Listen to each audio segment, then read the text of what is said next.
एक बार एक चूहा वन में घूम रहा था। घूमते घूमते चूहे को एक साधु मिले। चूहे ने साधु को प्रणाम किया तो साधु बहुत प्रसन्न हुए। साधु ने चूहे से कहा, मैं तुमसे बहुत प्रसन्न हूं, इसलिए तुम्हें जो कुछ भी चाहिए वह मुझसे मांग लो। चूहे ने तुरंत कहा, अगर आप मुझसे प्रसन्न हैं तो आप मुझे एक ताकतवर शेर बना दीजिए। साधु ने ऐसा ही किया और चूहे को शेर बना दिया। उसके बाद जैसे ही साधु जाने लगे तो शेर जोर से दहाड़ा और कहने लगा, अब तुम नहीं जा सकते क्योंकि मुझे बहुत जोर से भूख लगी है। मैं तुम्हें खाकर अपनी भूख मिटाऊंगा। साधु को शेर की इस हरकत पर बहुत क्रोध आया और उन्होंने शेर को फिर चूहा बना दिया। चूहा बहुत दुखी हुआ। उसने साधु से हाथ जोड़कर प्रार्थना करते हुए कहा, मुझे फिर से शेर बना दीजिए। मैं आपको वचन देता हूं कि अब आपको नहीं खाऊंगा।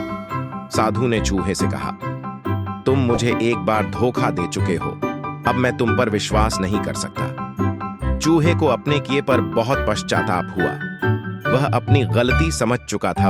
यदि कोई व्यक्ति हम पर उपकार करता है तो हमें उसे धोखा नहीं देना चाहिए, अन्यथा हमें पश्चाताप करना पड़ेगा। इस कहानी से सीखने योग्य बातें। किसी ने ठीक कहा है, जैसी करनी वैसी भरनी। यदि हम किसी को धोखा देते हैं तो हमें पश्चाताप करना पड़ता है।